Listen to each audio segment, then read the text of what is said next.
सोनाली बेंद्रे या ज्या काही प्रसिद्ध अभिनेत्री आहेत आणि त्यांचे पती गोल्डी बहल जे उकसान गावामध्ये जे काही सर्वे नंबर 121 आहे त्यामधली त्यांनी जमीन बेकायदेशीरपणे विकत घेतलेली आहे आणि आमची केस अशी आहे मेहरबान प्रांत अधिकारी मावळ यांच्यापुढे आणि सिव्हिल कोर्टामध्ये देखील की आमच्या पक्षकारांचे आजोबा आमचे पक्षकार चंद्रकांत बाळू शिंदे त्यांचे आजोबा केसू बाबाजी शिंदे हे 1949 पासून त्या जमिनीमध्ये कुळ म्हणून वहिवाटत आहेत।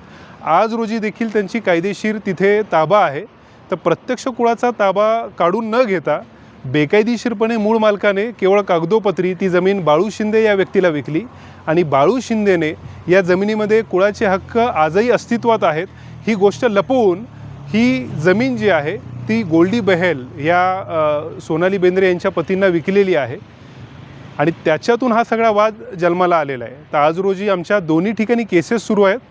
असं असताना डिसेंबर 2025 मध्ये जे काही चित्रपट अभिनेत्री सोनाली बेंद्रे आहेत त्या आणि त्यांचे पती गोल्डी बहल हे प्रत्यक्ष जागेवरती आले होते उकसान गावामध्ये आणि आमचे पक्षकार चंद्रकांत शिंदे आणि त्यांची आई जी आहे त्यांच्याबरोबर ते वाद घालू लागले।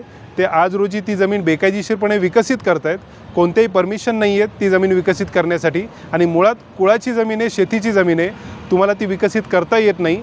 असं असताना बेकायदेशीर गोष्टी त्यांच्या चालू आहेत आणि त्यांचे जे आमच्यावरती आरोप आहेत की हे सगळं पैशासाठी चाललेलं आहे हे पूर्णपणे खोटं आहे। आमचे त्याच्यामध्ये त्या जमिनीमध्ये कुळ हक्क आहेत आणि कुळाने आम्ही त्या जमिनीचे 1 एप्रिल 1957 पासून मालक आहोत असं आमचं म्हणणं आहे आणि त्यानंतर झालेली जी काही सगळी खरेदी खतं आहेत ती मुळात बेकायदेशीर आहेत आणि कायद्याच्या विरोधी जाऊन केलेली आहेत। त्यामुळे त्या खरेदी खतांना कायद्याच्या चौकटीमध्ये कोणताही अर्थ नाही आहे, ते संपूर्णपणे बेकायदेशीर आहे। ही जी जमीन आहे मौजे उकसानमधली सर्वे नंबर 121/1 असं या जमिनीचं वर्णन आहे आणि साधारण 30 गुंठे जमीन आहे आणि त्या 30 गुंठ्यापैकी संपूर्ण जमिनीवरती कुळ हक्काने आमचा हक्क आणि अधिकार सुरुवातीपासून होता, आजही आहे आणि आमच्या कुळ हक्कांसाठी आम्ही मेहरबान प्रांत अधिकारी मावळ यांच्यापुढे केस दाखल केलेली आहे आणि त्या केसमध्ये गोल्डी बहल हे पक्षकार आहेत प्रतिवादी म्हणून। दोन महत्त्वाच्या गोष्टी आपण कायदेशीर चौकटीमध्ये पाहिल्या पाहिजेत। एक म्हणजे खरेदी खत हा तुमच्या मालकी हक्काचा पुरावा नाही असं सुप्रीम कोर्टाने अनेक जजमेंटमध्ये सांगितलेलं आहे आणि 7/12 हा देखील तुमच्या मालकी हक्काचा पुरावा नाही। याही गोष्टी वारंवार सुप्रीम कोर्टाने सांगितल्यात। त्यामुळे केवळ आमचं खरेदी खत आहे, केवळ आमचं 7/12वरती नाव आहे आणि त्याच्यामुळे ते संपूर्णपणे मालक ठरत नाही। आम्ही त्यांचे मालकी हक्क आव्हानित केलेले आहेत, चॅलेंज केलेले आहेत आणि आपण जर कायदा बघितला आपल्याकडे कसेल त्याची जमीन असा कुळ कायदा सांगतो। आम्ही संरक्षित कुळ आहोत 1949 पासून आणि 1 एप्रिल 1957ला जे संरक्षित कुळ हे कायदेशीरपणे जमीन कसत होतं ते त्या जमिनीचं पूर्णपणे कायदेशीर मालक झालेलं आहे अशी सुप्रीम कोर्टाचं आणि हायकोर्टाचे जजमेंट्स आहेत, तसा कायदा आहे। त्यामुळे नंतरचे झालेले सगळे जे खरेदी खत आहेत ते मुळात बेकायदेशीर आहे असं आमचं मत आहे आणि आम्ही कोर्टामध्ये ते सिद्ध करू।